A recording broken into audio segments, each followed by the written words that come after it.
বাংলাদেশ একদিন যুদ্ধ বিমান তৈরি করবে, আশা প্রধানমন্ত্রী।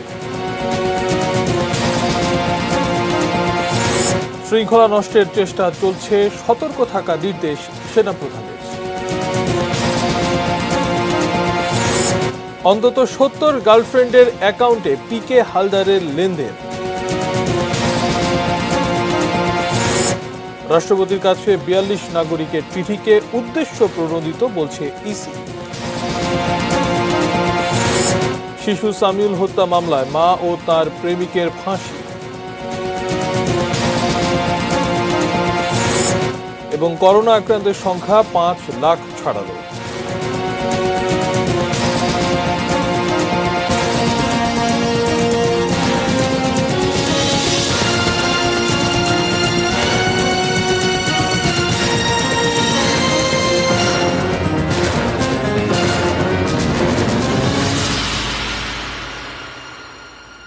দেখছেন এটিএন নিউজ আওয়ারে আপনাদেরকে আমন্ত্রণ জানাচ্ছি। আমি মাশায়েক শশী। সংবাদ শিরোনাম শুনছিলেন। VSL angle channel HB VSL Bikrampur steel limited. এবারে বিস্তারিত। বাংলাদেশ একদিন যুদ্ধ বিমান তৈরি করবে, বিজ্ঞান চর্চায় পৌঁছে যাবে মহাকাশে, এই আশা প্রধানমন্ত্রী শেখ হাসিনার। বিমান বাহিনীর রাষ্ট্রপতি কুচকাওয়াজ অনুষ্ঠানে আজ একথা বলেন তিনি। বিশ্বের সঙ্গে তাল মেলাতে প্রশিক্ষণের মাধ্যমে নিজেদের যোগ্য করে গড়ে তুলতে নবীন কর্মকর্তাদের প্রতি আহ্বান জানান প্রধানমন্ত্রী। আনুষ্ঠানিকভাবে কর্মজীবনে প্রবেশ করলেন বিমান বাহিনীর একদল নবীন কর্মকর্তা। যশোরের বীরশ্রেষ্ঠ মতিউর রহমান ঘাঁটিতে রাষ্ট্রপতি কুচকাওয়াজে তাদের ব্যাচ পরিয়ে দেওয়া হয়। প্রধানমন্ত্রী শেখ হাসিনা গণভবন থেকে ভিডিও কনফারেন্সে সেই অনুষ্ঠানে যুক্ত হন। পরপর দুইটি ডায়মন্ড ফরমেশন, প্রথম ফরমেশনের নেতৃত্ব দিচ্ছেন স্কোয়াড্রন লিডার তাসলিম ও তার সাথে রয়েছেন স্কোয়াড্রন লিডার হালিমুর। প্রধানমন্ত্রী তার বক্তব্যে নবীন কর্মকর্তাদের দায়িত্ববোধ এবং দেশপ্রেমের সঙ্গে কাজ করার নির্দেশ দেন। এদেশের স্বাধীনতা সার্বভৌমত্ব রক্ষা করা, দেশের মানুষের কল্যাণ করা, সার্বিক উন্নতি করা, এটাই আমাদের লক্ষ্য। বাংলাদেশকে আমরা ক্ষুধামুক্ত, দারিদ্র্যমুক্ত, উন্নত, সমৃদ্ধ বাংলাদেশ হিসেবে গড়ে তুলতে চাই। কাজে আমাদের বিমান বাহিনীর প্রতিটি সদস্য এবং বিশেষ করে আমার নবীন ক্যাডেট যারা, সবাইকে আমি এটিও বলবো যে আমরা যুদ্ধ করে বিজয় অর্জনকারী একটি দেশ, একটি জাতি, সে কথা সবসময় মাথায় রেখে, মনে সাহস রেখে, মাথা উঁচু করে বিশ্ব দরবারে চলতে হবে। প্রধানমন্ত্রী জানান, বিমান বাহিনীর আধুনিকায়নের জন্য কাজ করছে তার সরকার। অত্যাধুনিক সরঞ্জাম কেনা হয়েছে। বিশ্বের সঙ্গে তাল মেলাতে বাহিনীর সদস্যদের আরও যোগ্য হিসেবে গড়ে ওঠার তাগিদ দেন তিনি। এবং নিজেদেরকে প্রশিক্ষণের মাধ্যমে উপযুক্ত করে গড়ে তুলতে হবে। জাতিসংঘের শান্তিরক্ষা বাহিনীতে অংশগ্রহণ করি, সেখানেও বিভিন্ন দেশেরও আমাদের সদস্যরা আসে, বিমান বাহিনী, নৌবাহিনী, সেনাবাহিনী, সকলেই। তাদের সঙ্গে আমাদের তাল মিলিয়ে চলতে হবে, কোনো দিক থেকে বাংলাদেশ যেন কোনো কিছুতে যেন পিছিয়ে না থাকে। লালমনিরহাটে গড়ে তোলা হচ্ছে Bangabandhu Sheikh Mujibur Rahman aviation and aerospace বিশ্ববিদ্যালয়, যেখানে বিমান চলাচল, নির্মাণ, গবেষণা এবং মহাকাশ বিজ্ঞান চর্চার সুযোগ সৃষ্টি হবে। এর মাধ্যমে বাংলাদেশও একদিন মহাকাশ বিজয় করবে বলে আশা প্রধানমন্ত্রীর। আশা করি হয়তো একদিন আমরা এই বাংলাদেশে যুদ্ধ বিমান, পরিবহন বিমান, হেলিকপ্টার তৈরিও করতে পারবো ইনশাল্লাহ।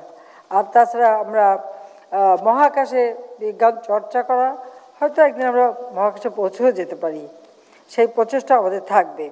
করোনা মহামারীর দুঃসময়ে বিমান বাহিনীর ভূমিকার প্রশংসা করেন প্রধানমন্ত্রী। সংক্রমণ রোধে সকলকে স্বাস্থ্যবিধি মেনে চলারও আহ্বান জানান তিনি। করোনার সময় সকলে স্বাস্থ্য সুরক্ষা মেনে চলবেন, মাস্ক ব্যবহার করবেন, হাত পরিষ্কার করবেন, হয় সাবান দিয়ে দেবেন অথবা স্যানিটাইজার। মহসিন কবির, এটিএন নিউজ, ঢাকা। সেনাবাহিনীর বিরুদ্ধে গুজব ছড়িয়ে একটি চক্র শৃঙ্খলা নষ্টের চেষ্টা করছে বলে অভিযোগ করেছেন সেনাপ্রধান জেনারেল আজিজ আহমেদ। সকালে সেনানিবাসে নবগঠিত মিলিটারি ডেন্টাল সেন্টারের পতাকা উত্তোলন অনুষ্ঠানে একথা বলেন তিনি। এ সময় সেনাপ্রধান বলেন, কুচক্রী মহল চেষ্টা করেও কোনোভাবেই এসব গুজব দিয়ে সেনাবাহিনীতে বিভ্রান্তি ছড়াতে পারবে না। সেনাবাহিনী অতীতের যে কোনো সময়ের চেয়ে বেশি শৃঙ্খলা ও পেশাদারিত্ব নিয়ে কাজ করছে। একই সাথে সেনা সদস্যদের সতর্ক থাকারও আহ্বান জানান তিনি। দেশ ও জাতির গর্ব বাংলাদেশ সেনাবাহিনীকে নিয়ে হাস্যকর প্রপাগান্ডা ও রিউমার ছড়িয়ে বিরাজমান স্থিতিশীল পরিস্থিতিকে অস্থিতিশীল করার অপচেষ্টায় লিপ্ত রয়েছে। কুচক্রী মহলের বোঝা উচিত বাংলাদেশ সেনাবাহিনী অতীতের চেয়ে অনেক বেশি পরিপক্ক, প্রশিক্ষিত এবং পেশাদার সেনাবাহিনী, যাদেরকে এত প্রপাগান্ডা ও রিউমার ছড়িয়েও বিন্দুমাত্র বিভ্রান্তি সৃষ্টি করা সম্ভব হয়নি। কূটনৈতিক তৎপরতার পাশাপাশি সীমান্ত এলাকায় অর্থনীতি ও শিক্ষার উন্নয়ন হলে সীমান্ত হত্যা শূন্যের কোঠায় নামিয়ে আনা সম্ভব বলে মনে করেন বিজিবি মহাপরিচালক মেজর জেনারেল মোহাম্মদ শাফিনুল ইসলাম। সকালে বিজিবি দিবসে পিলখানায় সাংবাদিকদের প্রশ্নের জবাবে এ কথা বলেন তিনি। বর্ডার গার্ড বাংলাদেশ, বিজিবি সীমান্তের অতন্দ্র প্রহরী, জলে, স্থলে ও আকাশপথে এখন ত্রিমাত্রিক সক্ষমতার একটি বাহিনীতে পরিণত হয়েছে বিজিবি। করোনা মহামারীর এ সময়ে এবারের বিজিবি দিবস উদযাপিত হয়েছে কিছুটা ভিন্নভাবে। রোববার সকালে পিলখানায় বিজিবি সদর দপ্তরে রেজিমেন্টাল পতাকা উত্তোলনের মধ্য দিয়ে কর্মসূচি শুরু হয়।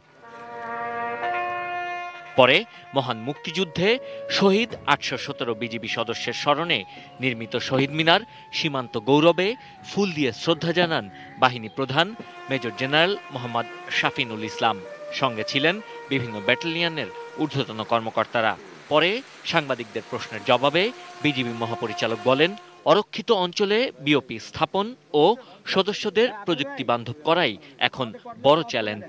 সীমান্তের জনগোষ্ঠীকে শিক্ষা দীক্ষায় এবং অর্থনৈতিকভাবে তাদেরকে যদি আমরা স্বাবলম্বী করতে পারি, তাহলেই আমি মনে করি যে সীমান্ত হত্যা কমে যাবে। আমাদের কিছু অরক্ষিত সীমান্ত আছে, বিশেষ করে পার্বত্য চট্টগ্রামে, এবং অনেক জায়গায় এক বিওপি থেকে আরেক বিওপির দূরত্ব ৮ থেকে ১০ কিলোমিটার উপরেও বেশি।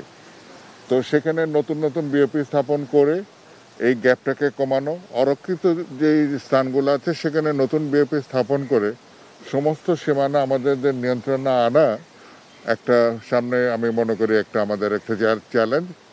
বিজিবি সদস্যদের স্বাস্থ্য সুরক্ষার কথা মাথায় রেখে ভার্চুয়ালি বিশেষ দরবার অনুষ্ঠিত হয়।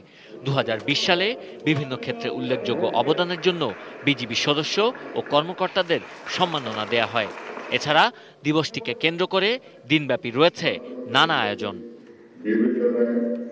Sabbir Ahmed, ATN news, Dhaka. এজন্য কেঁচো খুঁড়তে সাপ বেরিয়ে আসার মতোই ঘটনা। পিকে হালদারের 70 থেকে 80 জন গার্লফ্রেন্ডের সন্ধান পেয়েছে দুর্নীতি দমন কমিশন দুদক, যাদের অ্যাকাউন্টে লেনদেন হয়েছে কোটি কোটি টাকা। তাকে গ্রেফতারের পরোয়ানা এরই মাঝে ইন্টারপোলে পাঠানো হয়েছে বলে জানিয়েছেন দুদকের আইনজীবী। প্রশান্ত কুমার হালদার ব্যাংকপাড়ায় পিকে হালদার নামে অতি পরিচিত একটি নাম।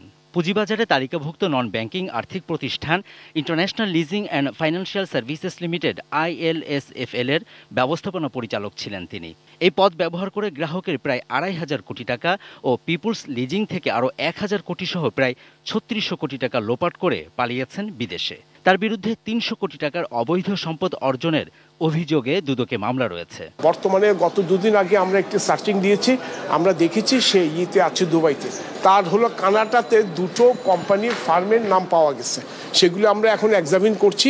পিকে হালদারের 70 থেকে 80 জন গার্লফ্রেন্ডের সন্ধান পেয়েছে দুর্নীতি দমন কমিশন দুদক। এবং সে অবিবাহিত ছিল, তার অসংখ্য গার্লফ্রেন্ড ছিল। গার্লফ্রেন্ডের অ্যাকাউন্টে টাকা গিয়েছে, আমরা সে তথ্য পেয়েছি, এবং সেই টাকাটা পিকে হালদারের কোম্পানি থেকে গিয়েছে। এই জনের প্রায় আমার মনে হয় 70-80 অ্যাকাউন্টে গিয়েছে। আগামী 3 জানুয়ারি হাইকোর্টের দেওয়া নির্ধারিত তারিখে এসব তথ্য আদালতে উপস্থাপন করা হবে।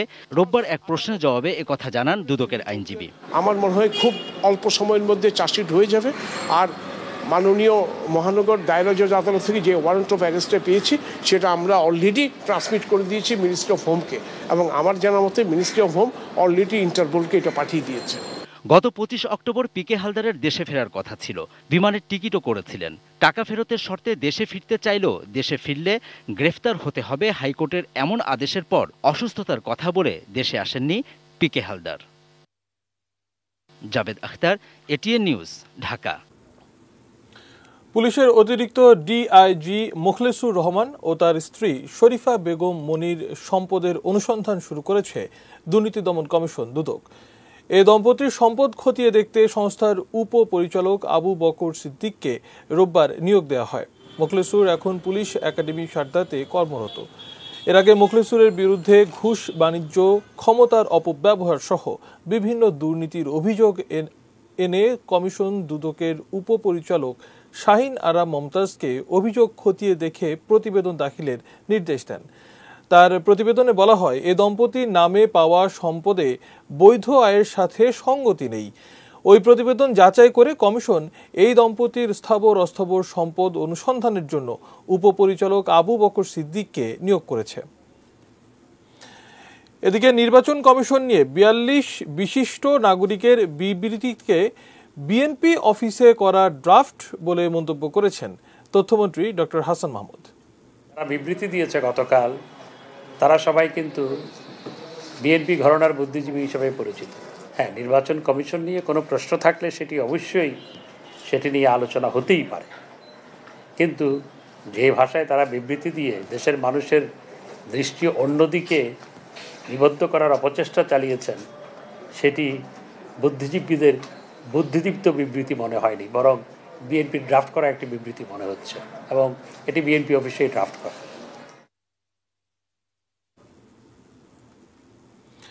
রাজধানীর মোহাম্মদপুরে শিশু সামিউল হত্যা মামলায় মা আয়েশা হুমায়রা এশা ও তার প্রেমিক শামসুজ্জামান আরিফ বাক্কুকে মৃত্যুদণ্ড দিয়েছেন আদালত। রোববার 10 বছর আগের আলোচিত এই হত্যাকাণ্ডের রায় ঘোষণা করেন ঢাকার বিশেষ জজ আদালত 4।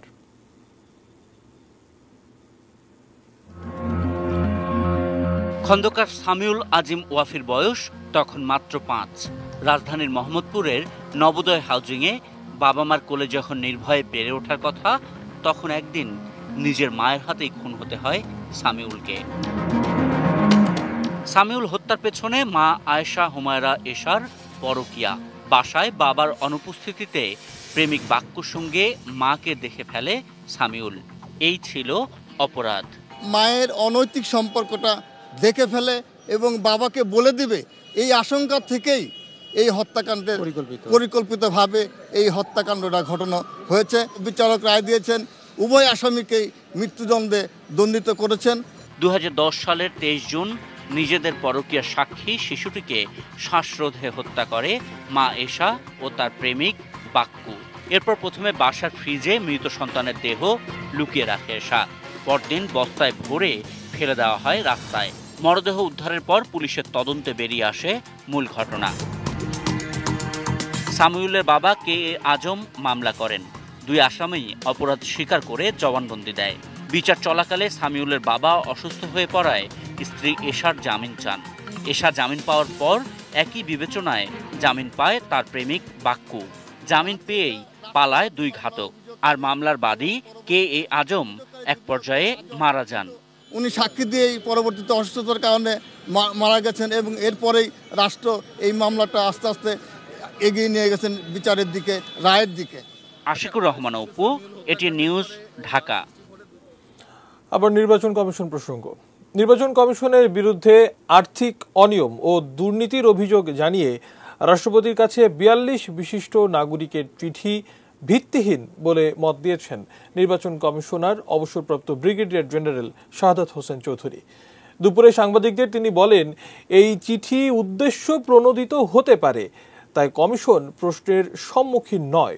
আরো জানাচ্ছেন সাদিয়া আফরোজ। প্রধান নির্বাচন কমিশনার সহ নির্বাচন কমিশনের বিরুদ্ধে অসদাচরণ ও আর্থিক অনিয়মের অভিযোগ জানিয়ে রাষ্ট্রপতির কাছে গত 14 ডিসেম্বর চিঠি দিয়েছেন দেশের ৪২ জন বিশিষ্ট নাগরিক। সংবিধানের ৯৬ অনুচ্ছেদের অধীনে সুপ্রিম জুডিশিয়াল কাউন্সিল গঠন করে ব্যবস্থা নেওয়ারও অনুরোধ জানিয়েছেন তারা। এ বিষয়ে রাষ্ট্রপতির সঙ্গে সরাসরি কথা বলার জন্য তারা সময় চেয়েছেন। জানিয়েছেন, এমন চিঠি প্রধানমন্ত্রী শেখ হাসিনাকেও তারা দেবেন। এই সাংবিধানিক এই প্রেক্ষাপটে শনিবার এক ভার্চুয়াল সংবাদ সম্মেলনে এই তথ্য জানান বিশিষ্টজনদের কয়েকজন।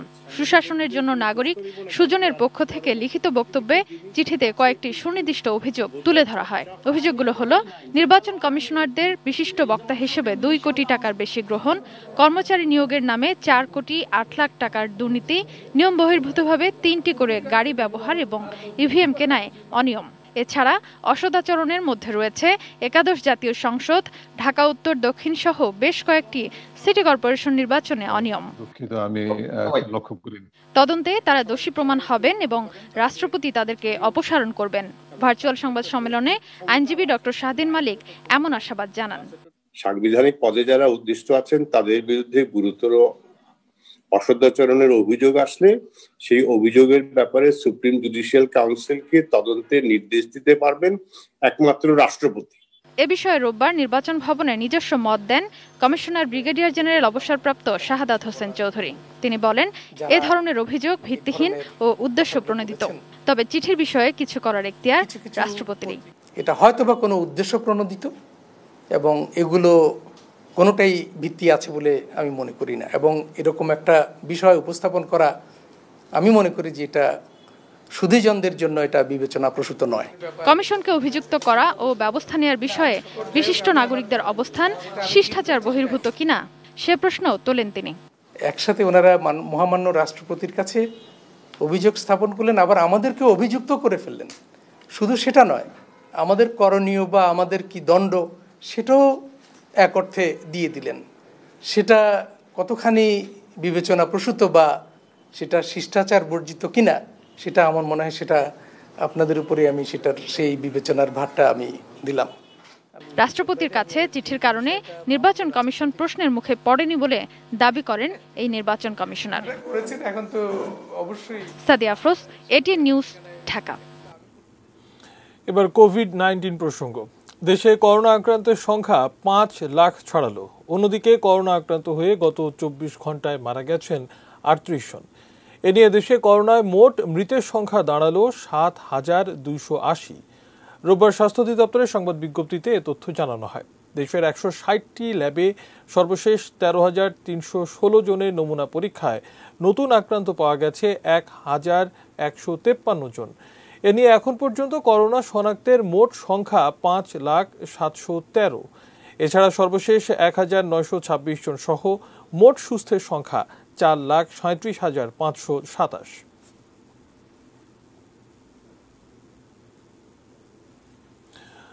দলের সিদ্ধান্তের বাইরে গিয়ে সরকার বিরোধী কর্মসূচি করায় শোকজ নোটিশ পেয়েছেন বিএনপির 2 সিনিয়র নেতা।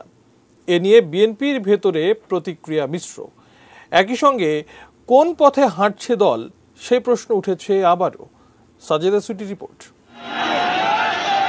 0 পয়েন্টে জমায়েতের জেরে বিএনপির 2 নেতাকে শোকজ নোটিশ দেবার সপ্তাহ পার হলেও আলোচনা শেষ হয়নি। 2 ভাইস চেয়ারম্যান শওকত মাহমুদ ও অবসরপ্রাপ্ত মেজর হাফিজউদ্দিন আহমদের ব্যাখ্যাও জেনেছে বিএনপি। বিশেষ করে শনিবার হাফিজউদ্দিনের ব্যাখ্যার পর আলোচনা ছড়িয়ে গেছে নানা মহলে। বিকেলে গুলশানের সভাও হলো দলের নীতি নির্ধারকদের, কিন্তু হাইকমান্ডের নীরবতা এখনো বহাল। দল কখন কাকে শোকজ দেয়, দল কখন কাকে শাস্তিমূলক ব্যবস্থা আনে সেটা দলই বলতে পারে। তা সুতরাং আমরাও জানতে পারবো, আমরাও বলতে পারবো। এই মুহূর্তে বলতে পারছি না, কিন্তু আমরা বলতে পারবো। রোববার সকালে কিছুটা গা বাঁচানো জবাব মেলে নোটিশে স্বাক্ষরকারী যুগ্ম মহাসচিব রুহুল কবির রিজভির মুখে, যার চিঠির ভাষাকে অসৌজন্যমূলক বলেছেন রিজভির সিনিয়র নেতা হাফিজউদ্দিন। ওখানে কিন্তু নির্দেশ প্রদান করা হয়েছে, এই কথাটি লেখা আছে। হ্যাঁ, নির্দেশ প্রদান করা হয়েছে, আমি নির্দেশ দিচ্ছি কথা লেখা নেই।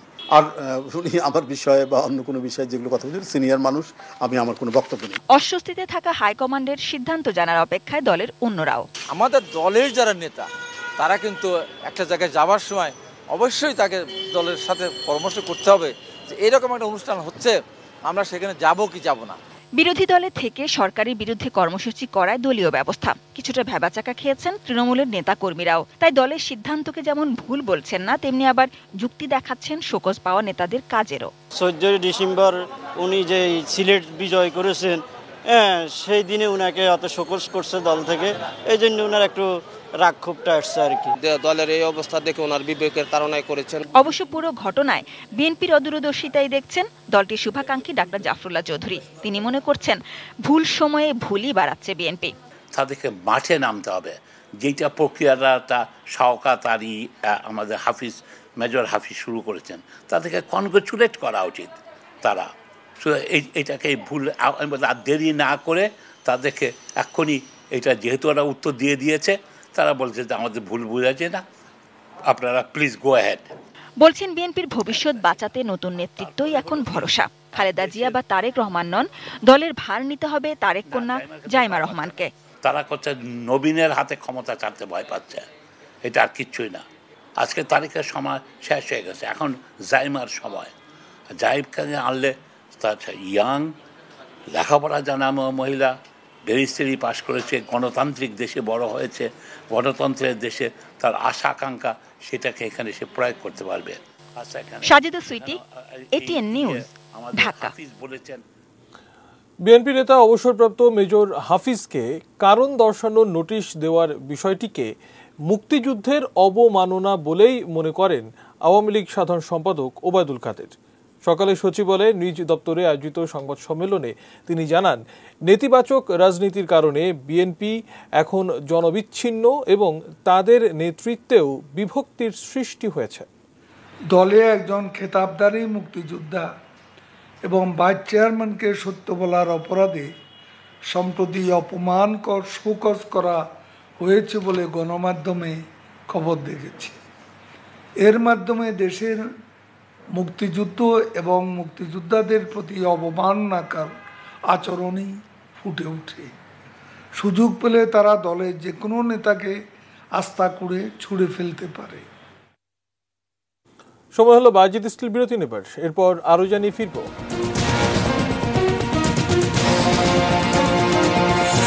শৈত্য প্রবাহে কাঁপছে উত্তরাঞ্চলের কয়েকটি জেলা।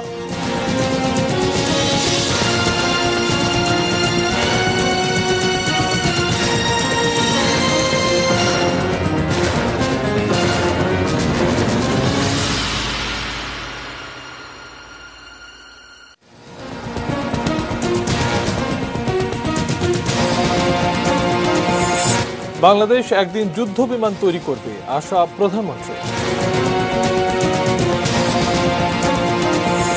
শৃঙ্খলা নষ্টের চেষ্টা চলছে, সতর্ক থাকার নির্দেশ সেনাপ্রধানের।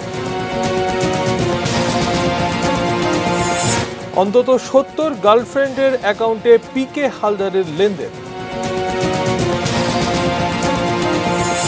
রাষ্ট্রপতির কাছে 42 নাগরিকের চিঠিকে উদ্দেশ্য প্রণোদিত বলছে ইসি। শিশু সামিউল হত্যা মামলায় মা ও তার প্রেমিকের ফাঁসি। এবং করোনা আক্রান্তের সংখ্যা 5 লাখ ছাড়ালো।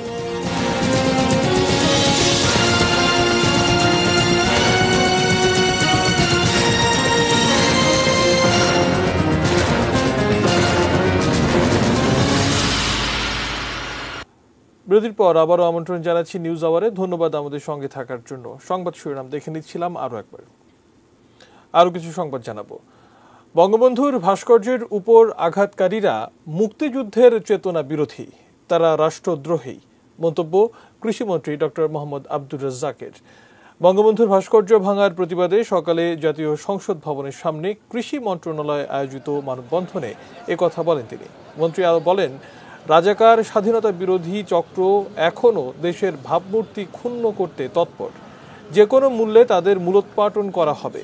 এ সময় বিপ্লবী বাঘা যতীনের ভাস্কর্য ভাঙার ঘটনায় যুবলীগ কর্মীদের জড়িত থাকার প্রশ্নে মন্ত্রী বলেন, তাদের পরিচয় যাই হোক না কেন, মুক্তিযুদ্ধের চেতনা কেউ ধ্বংস করতে পারবে না। ঢাকা, যেখানে নিয়ম ভাঙায় নিয়ম হয়ে দাঁড়াচ্ছে রোজ। চলুন নতুন করে এমনই আরেক নিয়মের অনিয়মের খোঁজ জেনে নিই সহকর্মী শফিকুল হকের রিপোর্ট থেকে। বিশ্বজুড়ে যানজট, দূষণ কিংবা শরীরের জন্য ভালো অভ্যাসের কারণে সাইকেলের জনপ্রিয়তা বাড়ছে। আর এমন দুর্ঘটনা এড়াতে দেশের বাইসাইকেলের জন্য আলাদা লেন, পরিকল্পিতভাবে করা এসব সাইকেল লেনের সুফলও পাচ্ছেন ওরা। বহুদিনের দাবির মুখে ঢাকায়ও সেই পৃথক সাইকেল লেন উন্নত দেশগুলোর মডেল বেছেই তৈরি হয়েছে, শুধু রয়েছে বাংলাদেশি স্টাইলে। আলাদা লেন হয়েছে ঠিকই, তবে সাইকেল লেনে শুধু সাইকেলই থাকছে না, দখলে থাকছে ফুচকা, চটপটি ও চা বিক্রেতাদের। আর মোটরসাইকেল, গাড়ি পার্কিং তো আছেই। আমরা এখানে আমাদের অধিকারটা পাচ্ছি না, এখানে চাইলে তারা সাইডে হচ্ছে পার্কিংটা করতে পারে। এখানে বিশেষ করে পোস্টার লাগানো যে এখানে শুধুমাত্র সাইকেল রাইডার আর কিছু হবে না। আসলে ঢাকা শহরে তো নিয়মই করা হয় অনিয়ম করার জন্য, এই একজন সাইক্লিস্ট হিসাবে এটা অবশ্যই দুঃখজনক। আগারগাঁও আর মানিকপি অ্যাভিনিউ দুটি সড়কে প্রায় 10.5 কিলো সাইকেল লেন। তবে এমন ছবিতে প্রশ্ন আসতেই পারে, সরকারের শুভ উদ্যোগকে ব্যবসার পয়েন্ট বানালো কারা? রাস্তা খালি পড়ে আছে, সমস্যা হলে আমি উপরে সাইডে চলে যাবো, সমস্যা দিকে আমার খালি ক্যামেরা একটা সবাই তো বসে আছে, গাড়ি পার্কিং করেছে, পুলিশের গাড়ি পার্কিং করেছে। এটা আসছিল সাইকেল নিয়ে, পরে আমাদের বলছিল ঠিক আছে এটা নিচে রাখতে, পরে নিচেই রাখছে। আমাদের দেশে যে নাগরিক বা জনগণ তারা অতটা সচেতন না যে কোনটা কোন লেন, এই জিনিসটা অনেকে হয়তো বা জানে না, তাই এলোমেলো পার্কিং করে। আমরা সরাই দিই, দেখা যায় কিছুক্ষণ পরে আবার সেটা দখল করে রাখে। বিশ্লেষকদের সহজ কথা, প্রকল্প বানিয়ে সেটা তদারকি না করার গাফিলতির দায় তো নিতেই হবে। সিটি কর্পোরেশনের অন্যতম প্রধান দায়িত্ব এর মূল পরিকল্পনা করা, সেই সঙ্গে হকার বা পার্কিং ব্যবস্থার সংঘবদ্ধ এবং সংযত আচরণ নিশ্চিত করা। হঠাৎ করে ঘোরার আগে গাড়ি জুড়ে দিলে যেমনি করে গাড়িটি চলবে না, তেমনি করে হঠাৎ করে একটি সড়কে সাইকেলের চিহ্ন দিলেই সাইকেল বান্ধব নগরী হয়ে ওঠে না। সাইকেল লেনের ওপর চলছে এমন জমজমাট গল্পের আসর, কি বলছেন কর্তৃপক্ষ? এই ধরনের একটা প্রক্রিয়া কিন্তু চলমান আছে আপনার সারা বাংলাদেশের সব জায়গাতেই। এখন ঢাকা শহরেও এটা আছে। আমরা খুবই সক্রিয় আছি এবং আমরা আইনের খুব কঠিন প্রয়োগের দিকে যাচ্ছি এবং প্রয়োজন বোধে আমরা মানে একটু শক্তভাবে আইন প্রয়োগ করে এই কাজগুলো থেকে নিবৃত্ত করার জন্য উদ্যোগ নিচ্ছি আমরা। এই তো এবছরের অগাস্টে সড়ক দুর্ঘটনায় পর্বতারোহী ও সাইক্লিস্ট রেশমা নিহত হন। তার মৃত্যুতে আবারও সড়কের নিরাপত্তা নিয়ে প্রশ্ন ওঠে সব মহলে। এই শহরেই নিরাপদ সড়কের জন্য এমন আন্দোলনও হয়েছিল। তাতে কি নিয়ম না মানাটাই যে এ শহরের নিয়ম হতে চলেছে? শফিকুল হক, এটিএন নিউজ, ঢাকা। বিচার ব্যবস্থার প্রতি জনগণের আস্থা ফেরাতে বিচারক ও আইনজীবীদেরকে দুর্নীতিমুক্ত ও নিরপেক্ষ থাকার আহ্বান জানিয়েছেন আইনমন্ত্রী অ্যাডভোকেট আনিসুল হক। সরকারি কৌঁসুলি, জিপি ও পাবলিক প্রসিকিউটর পিপিদের এক ভার্চুয়াল প্রশিক্ষণ অনুষ্ঠানে আজ কথা বলেন তিনি। বিচার প্রশাসন প্রশিক্ষণ ইনস্টিটিউট আয়োজিত 3 দিনের এই প্রশিক্ষণ চলবে 22 ডিসেম্বর পর্যন্ত। আইনমন্ত্রী বলেন, মামলা জটের চ্যালেঞ্জ মোকাবেলায় প্রধানমন্ত্রীর বিভিন্ন পদক্ষেপ বাস্তবায়নে বিচারক ও আইনজীবীদের আরও তৎপর হতে হবে। 30 লাখেরও বেশি মামলা ঝুলে আছে জানিয়ে তা দ্রুত নিষ্পত্তির ক্ষেত্রে সততা ও পেশাদারিত্ব বজায় রাখারও আহ্বান জানান তিনি। মৃদু থেকে মাঝারি মানের শৈত্য প্রবাহেই কাঁপছে উত্তরাঞ্চল সহ টাঙ্গাইল, ফরিদপুর, গোপালগঞ্জ, শ্রীমঙ্গল, যশোর, কুষ্টিয়া, বরিশাল এবং ভোলার মানুষ। এমন আবহাওয়া আরও কিছুদিন অব্যাহত থাকতে পারে বলে জানিয়েছে আবহাওয়া অধিদপ্তর। প্রতিনিধিদের পাঠানো তথ্য ছবিতে ডেস্ক রিপোর্ট দেখুন। কুড়িগ্রামে গত 3 দিন ধরে মাঝারি শৈত্যপ্রবাহ। রোববার সর্বনিম্ন তাপমাত্রা রেকর্ড করা হয়েছে 7 ডিগ্রি সেলসিয়াস। দিনে সূর্যের দেখা মিললেও কমছে না শীতের তীব্রতা। এদিকে গরম কাপড়ের অভাবে চরম দুর্ভোগে পড়েছেন নিম্ন আয়ের মানুষ।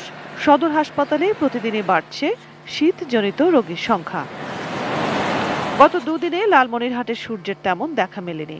শৈত্যপ্রবাহে নাকাল জনজীবন। দিনভর কনকনে ঠান্ডা বাতাস আর অধিকাংশ সময় কুয়াশায় ঢেকে থাকায় ব্যাহত হচ্ছে স্বাভাবিক জীবনযাপন। দিনের বেলায়ও হেডলাইট জ্বালিয়ে চলছে গাড়ি।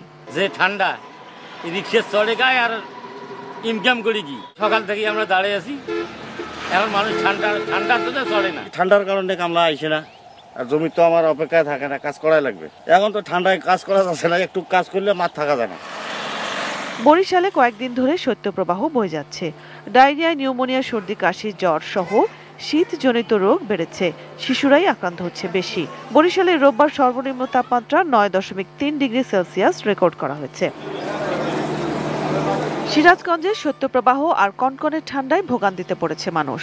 এদিকে ঘন কুয়াশায় দুর্ঘটনা এড়াতে বঙ্গবন্ধু সেতু, পশ্চিম সংযোগ মহাসড়ক সহ জেলার আঞ্চলিক সড়কে দিনের বেলায়ও হেডলাইট জ্বালিয়ে যানবাহন চলাচল করছে। Roksana Zerin, desk report, ATN news. Sir Fazle Hasan আবেদের মৃত্যুবার্ষিকী আজ। বিশ্ব দরবারে বাংলাদেশকে ব্র্যান্ডিং করতে পারা গুটি কয়েক মানুষের একজন স্যার ফজলে হাসান আবেদ। 1 বছর হলো তিনি নেই, তার শূন্যতা পূরণ হয়নি, হবেও না কখনো।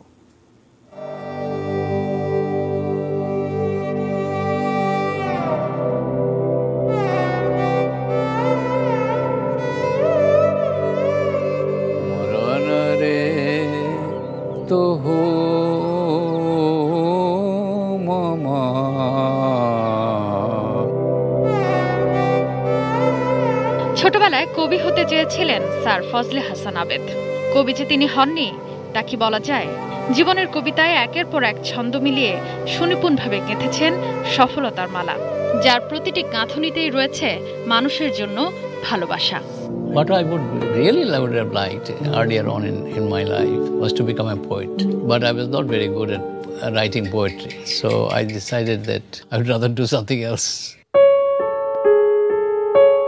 বাংলাদেশকে দারিদ্র্য থেকে মুক্ত করার চেষ্টায় নিরন্তর সংগ্রামের এক পরিপূর্ণ জীবন পার করে গেছেন স্যার আবেদ। 1936 সালে সিলেটের হবিগঞ্জ জেলার বানিয়াচং গ্রামের জমিদার বংশে জন্ম তার। যুক্তরাজ্যে পড়াশোনা শেষে দেশে এসে কেতাদুরস্ত আবেদ মাঠে ঘাটে সাধারণ খেটে খাওয়া মানুষের সাথে কাজ করতে পারবেন সেটা ভাবতেই পারেনি কাছের মানুষরা। এদেশের প্রত্যন্ত অঞ্চলের সাধারণ মানুষের সাথে কি দারুণভাবেই না মানিয়ে গেছেন একজন ফজলে হাসান আবেদ। When I think about Bangladesh, I think about everybody. 1972 সালে ছিন্নমূল মানুষকে দারিদ্র্য থেকে মুক্তির লড়াইয়ে নামেন প্রাক প্রতিষ্ঠার মাধ্যমে। নারীর ক্ষমতায়ন, শিক্ষা, স্বাস্থ্য, বাল্যবিয়ে রোধ, প্রত্যন্ত অঞ্চলের নারী ও শিশুদের দ্বারপ্রান্তে পৌঁছে দিয়েছেন উপানুষ্ঠানিক শিক্ষা। তারই একান্ত প্রচেষ্টার ফল ব্র্যাক বিশ্বের সবচেয়ে বড় বেসরকারি উন্নয়ন সংস্থা। বর্তমানে প্রতিষ্ঠানটি কাজ করছে এশিয়া ও আফ্রিকার 11টি দেশে। যুক্তরাজ্যের নাইটহুড উপাধির মধ্য দিয়ে তিনি হয়েছিলেন স্যার আবেদ। এছাড়া বিশ্বের বিভিন্ন বিশ্ববিদ্যালয়ের সম্মানসূচক ডিগ্রির বাইরে কাজের স্বীকৃতি হিসেবে পেয়েছেন র্যামন ম্যাগসেসে পুরস্কার, শিক্ষার নোবেল খ্যাত ইদান পুরস্কার, ইউনেস্কো নোমা পুরস্কার সহ অসংখ্য পুরস্কার। তার প্রতিষ্ঠান ব্র্যাককেও এনে দিয়েছেন স্বাধীনতা পুরস্কার সহ নানান আন্তর্জাতিক স্বীকৃতি। নতুন নেতৃত্ব তৈরির মধ্য দিয়ে ব্র্যাককে এগিয়ে নিতে 2019 সালে ব্র্যাকের চেয়ারপারসনের দায়িত্ব থেকে অব্যাহতি নেন তিনি। এর কিছুদিন পর ব্রেন টিউমারে আক্রান্ত হয়ে 2019 সালের 20 ডিসেম্বর রাজধানীর একটি বেসরকারি হাসপাতালে মারা যান তিনি। স্যার ফজলে হাসান আবেদের অবদান কখনো ভোলার নয়, ভুলবে না বাংলাদেশ। Sadia Afroz, ATN news, Dhaka. মুক্তিযোদ্ধা, টিভি ব্যক্তিত্ব ও এটিএন নিউজের সাবেক প্রধান উপদেষ্টা সরকার ফিরোজের দ্বিতীয় মৃত্যুবার্ষিকী আজ। 2018 সালের আজকের দিনে 72 বছর বয়সে শেষ নিঃশ্বাস ত্যাগ করেন তিনি। দীর্ঘ 50 বছর দেশের টেলিভিশন মাধ্যমের সঙ্গে যুক্ত ছিলেন সরকার ফিরোজ। স্বাধীনতার আগে পাকিস্তান টেলিভিশন দিয়ে তার কর্মজীবন শুরু। 1971 সালে তিনি তখনকার পাকিস্তান টেলিভিশনের ঢাকা কেন্দ্রের একজন ঘোষক ছিলেন। পরবর্তী সময়ে বিটিভি ট্রান্সমিশনের দায়িত্বে ছিলেন তিনি। বিটিভি থেকে অবসর নেওয়ার পর যুক্ত হন দেশের প্রথম বেসরকারি স্যাটেলাইট চ্যানেল এটিএন বাংলায়। 2012 সালের নভেম্বরে দেশের প্রথম সংবাদভিত্তিক চ্যানেল এটিএন নিউজে উপদেষ্টা হিসেবে যোগ দেন তিনি। খান আতাউর রহমানের আবার তোরা মানুষ হ সহ বেশ কয়েকটি চলচ্চিত্রে গুরুত্বপূর্ণ চরিত্রে অভিনয় করেছেন সরকার ফিরোজ। এবার সোশ্যাল ইসলামী ব্যাংক লিমিটেড বাণিজ্য সংবাদ।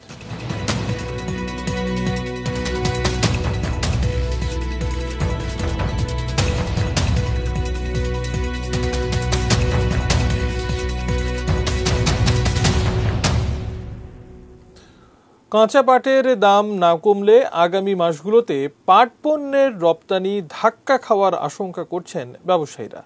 কাঁচা পাটের দাম মন প্রতি ৩,৫০০ টাকা ছুঁয়েছে। তাতে স্বাভাবিকভাবেই বেড়েছে উৎপাদন খরচ। এতে রপ্তানি ক্রয়াদেশ আসার গতি কিছুটা কমেছে। পাটকল মালিক, পাট পণ্য উৎপাদক ও রপ্তানিকারকেরা বলছেন, কাঁচা পাটের অত্যাধিক দামের কারণে পাট পণ্যের চাহিদা কমছে। ক্রেতাদের কেউ কেউ বিকল্প পণ্যের দিকে ঝুঁকছেন। এ কারণে কিছু ছোট পাটকল বন্ধ হয়েছে। মাঝারি আকারের পাটকলগুলো বাধ্য হয়ে উৎপাদন কমিয়ে দিয়েছে। শিগগিরই পরিস্থিতির উন্নতি না হলে পুরো খাতটিতে বিপর্যয়ের আশঙ্কা রয়েছে। জুলাই কাঁচা পাট বিক্রির মৌসুমের শুরুতে মন প্রতি দাম ছিল ২,০০০ থেকে ২,২০০ টাকা। বর্তমানে প্রতি মন কাঁচা পাট ২,৬০০ থেকে ৩,৫০০ টাকায় বিক্রি হচ্ছে। গত বছর এ সময়ে দাম ছিল সর্বোচ্চ ২,৫০০ টাকায়। মেটাল প্রেজেন্টস কৃষি সংবাদ সুজলা সুফলা জানাবো।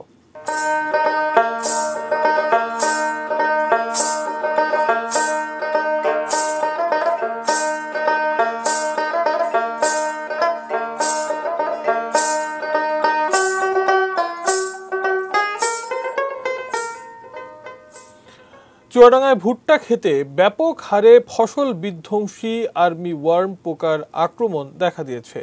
কীটনাশক ব্যবহার করে প্রতিকার পাচ্ছেন না কৃষক। ফলন বিপর্যয়ের আশঙ্কায় তারা। কয়েক বছর ধরে চুয়াডাঙ্গায় ভুট্টা আবাদ করে লাভবান হচ্ছেন কৃষকরা। এবছর জেলার ৪ উপজেলায় ৫০,০০০ হেক্টর জমিতে ভুট্টা চাষের লক্ষ্যমাত্রা নির্ধারণ করা হয়েছে। উৎপাদনের লক্ষ্যমাত্রা ধরা হয়েছে ৫,৩৩,০০০ মেট্রিক টন। কিন্তু গত বছরের মতো এবারও জেলার বোয়ালমারী, ডিঙেদহ, মুন্সিগঞ্জ সহ কয়েকটি মাঠের ভুট্টা খেতে ফসল বিধ্বংসী ফল আর্মিওয়ার্ম পোকাটি দ্রুত ছড়িয়ে পড়ছে মাঠের পর মাঠ। খেতে কীটনাশক দেয়া হলেও তাতে কোনো কাজ হচ্ছে না। অভিযোগ, এই দুঃসময়েও কৃষি অফিসের কর্মকর্তাদের মাঠে দেখা মিলছে না। তবে কৃষি কর্মকর্তারা বলছেন পোকার আক্রমণে তেমন ক্ষতির আশঙ্কা নেই।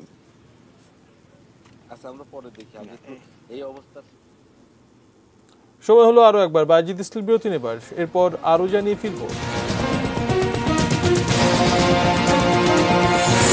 চলতি মাসের শেষে অনুমোদন পেতে পারে অক্সফোর্ডের টিকা। এবং বঙ্গবন্ধু জন্মশতবার্ষিকী ব্যাডমিন্টন র্যাঙ্কিং টুর্নামেন্ট শুরু।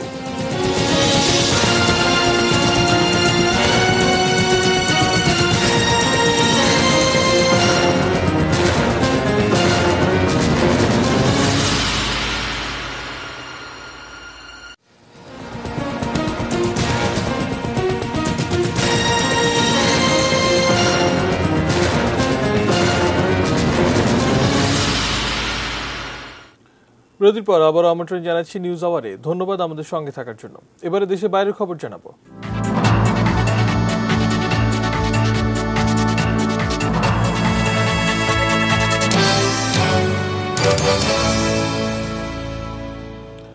অক্সফোর্ড বিশ্ববিদ্যালয়ের তৈরি করোনা টিকা চলতি মাসের শেষ দিকে অনুমোদন পেতে পারে।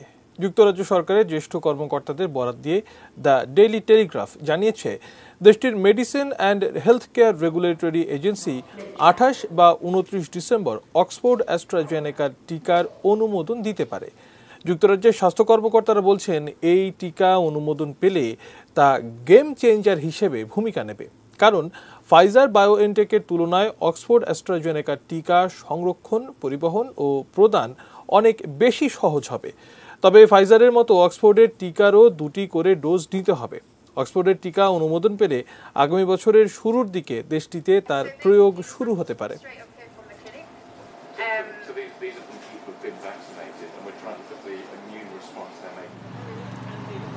এবার খেলার খবর জানাবো।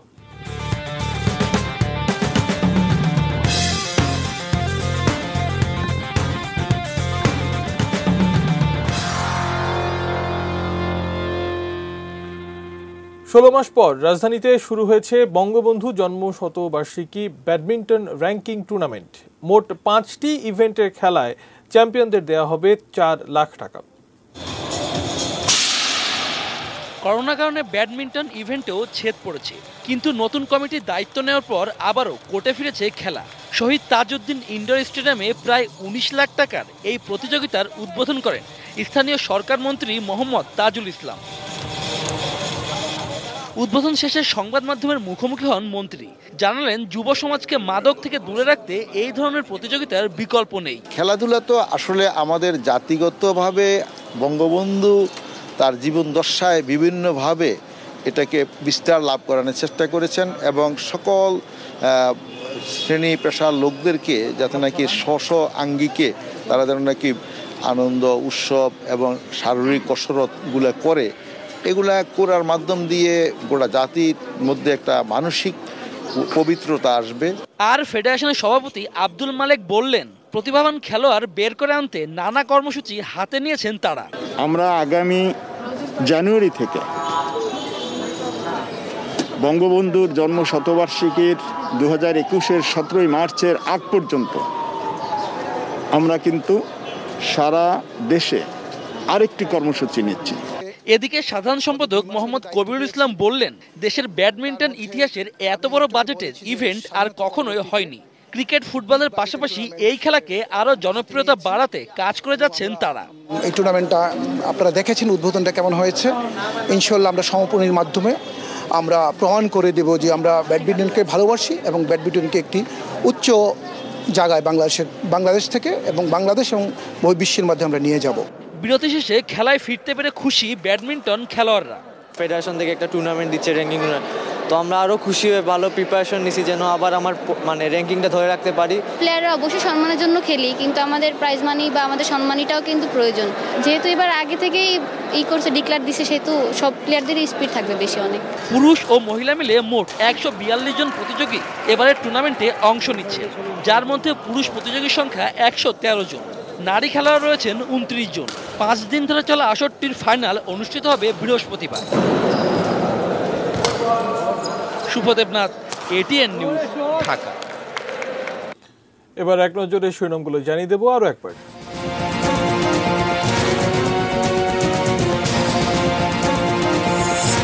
বাংলাদেশ একদিন যুদ্ধ বিমান তৈরি করবে, আশা প্রধানমন্ত্রী। শৃঙ্খলা নষ্টের চেষ্টা চলছে, সতর্ক থাকার নির্দেশ সেনা প্রধানের। অন্তত 70 গার্লফ্রেন্ডের অ্যাকাউন্টে পিকে হালদারের লেনদেন। রাষ্ট্রপতির কাছে 42 নাগরিকের চিঠিকে উদ্দেশ্য প্রণোদিত বলছে ইসি। শিশু সামিউল হত্যা মামলায় মা ও তার প্রেমিকের ফাঁসি। করোনা আক্রান্তের সংখ্যা 5 লাখ ছাড়ালো।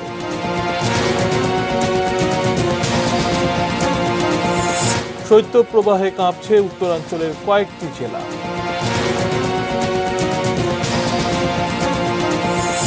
চলতি মাসের শেষে অনুমোদন পেতে পারে অক্সফোর্ডের টিকা। এবং বঙ্গবন্ধু জন্ম শতবার্ষিকী ব্যাডমিন্টন র্যাঙ্কিং টুর্নামেন্ট শুরু।